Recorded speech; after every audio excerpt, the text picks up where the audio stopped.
you're continuing the theme of balance, I think, but maybe taking it in your way. Thank you. There should be a microphone next to the clicker. Hi, everyone.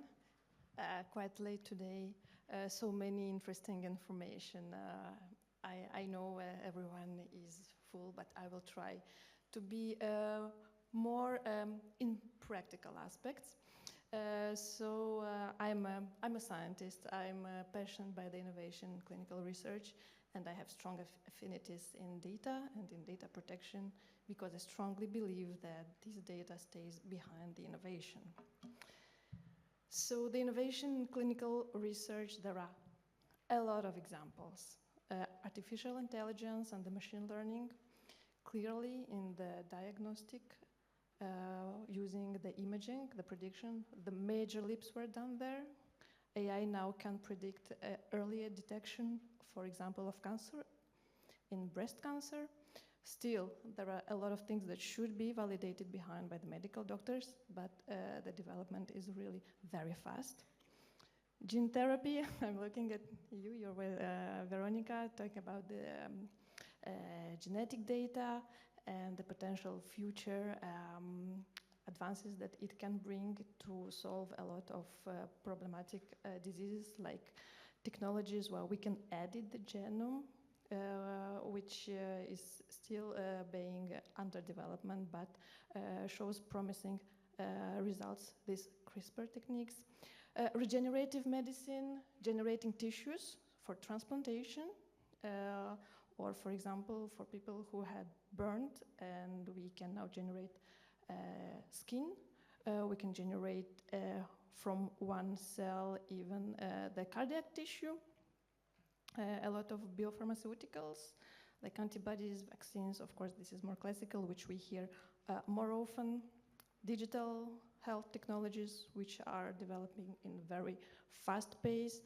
Besides what we usually know, these rings, the wearable devices. There are also like insulin pumps, which may deliver insulin to the patients suffering from diabetes, and much more. So I will try to navigate through a precise example, like how it happens in the real life. For example, the patient comes to the medical doctor and he has some bad clinical symptoms. And the doctor prescribes a genetic test. And the doctor should provide the healthcare. Then there is also the researchers on the side, which would like to know what genetic variants, it's a little bit similar to your thesis, Veronica, which are the genetic variants, for example, the mutations in the gene and the clinical symptoms. So, in practice, the medical doctor, to be able to interpret the result, the genetic result, because genetic result alone will not be able to help doctor determine, okay, what my patient suffers from. So he needs to associate this genetic data, the genetic test, with the clinical data of the patient, of the clinical symptoms. And then, if the researcher would like to know more about, okay, which other gene variants might generate what kind of symptoms and the severity of the symptoms, they might go to the reference libraries and compare with the known mutations, the genes that they just received the test.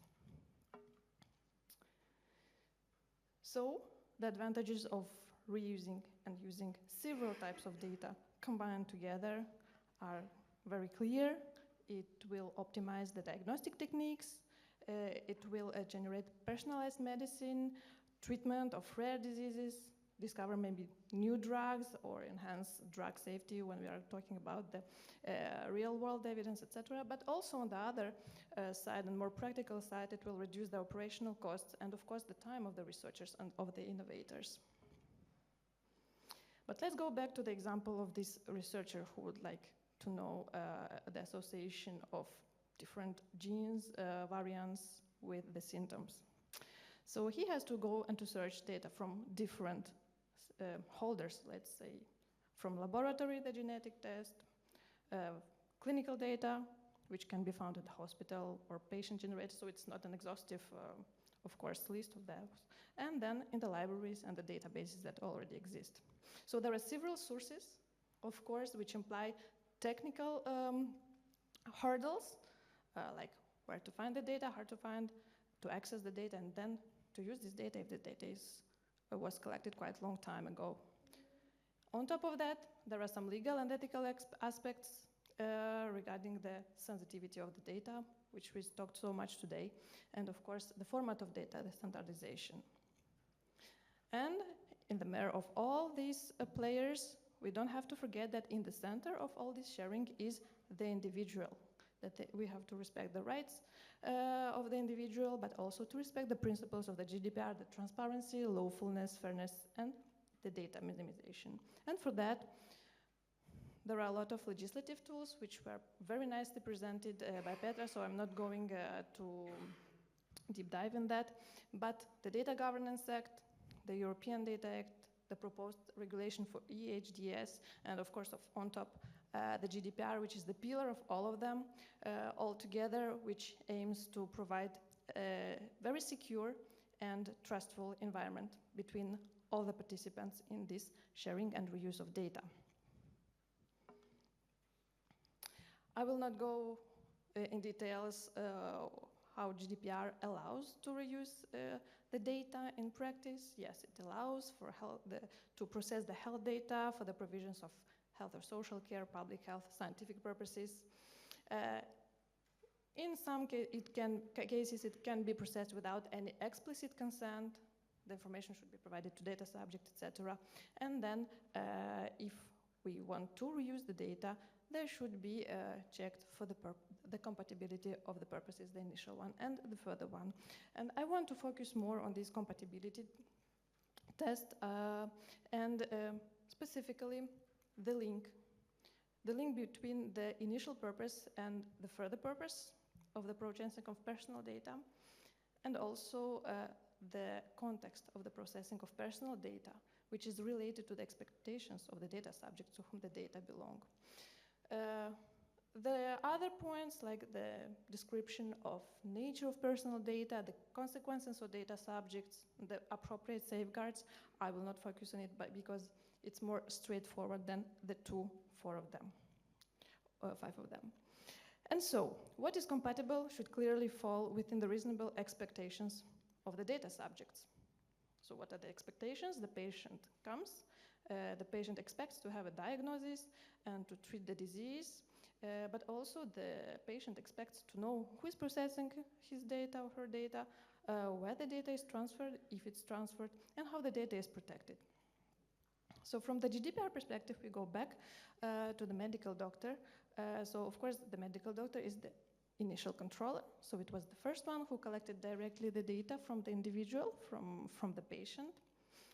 And then there is a transfer of this clinical data to the researcher. So let's say the researcher, it would be the secondary controller.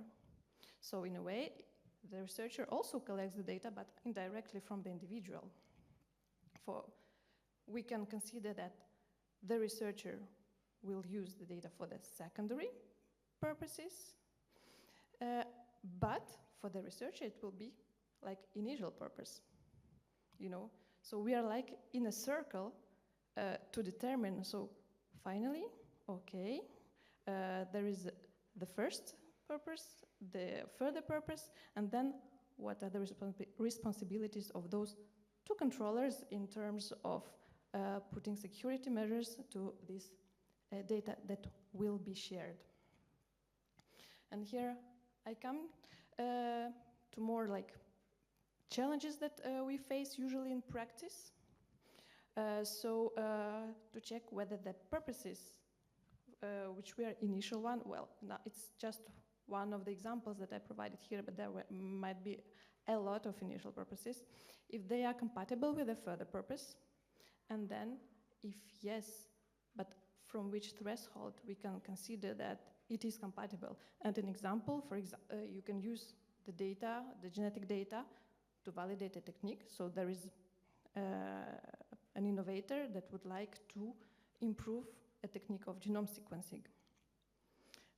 Second purpose, for example, if these variants of genes, or if the genes underwent any mutations, can predict the symptoms or the course of the disease, and might then influence the adjustment of the optimal treatment. And the question comes, so who should do this compatibility assessment? Is it the researcher who would like to further process the data, or is it the medical doctor who shares the data?